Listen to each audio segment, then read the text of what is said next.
So it's not like the president gets the ability to know how many were mail in and throw them out without. Once upon a time there was a girl who really loved animals. It was me. The end. Shirt.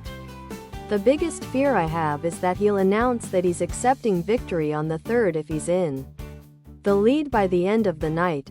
There are a variety of ways he could make this happen. Once upon a time there was a girl who really loved animals. It was me. The end. Shirt. Tank top, V-neck, sweatshirt and hoodie. Roberts didn't even shoot down Obamacare when he had the chance. Colorado's been doing mail-in ballots for a couple of elections now. And you have to register in the first place.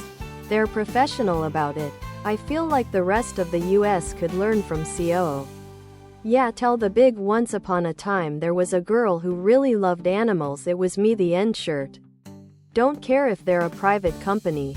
No power center should have the power to prevent somebody from speaking on their platform. In 2008 Other product.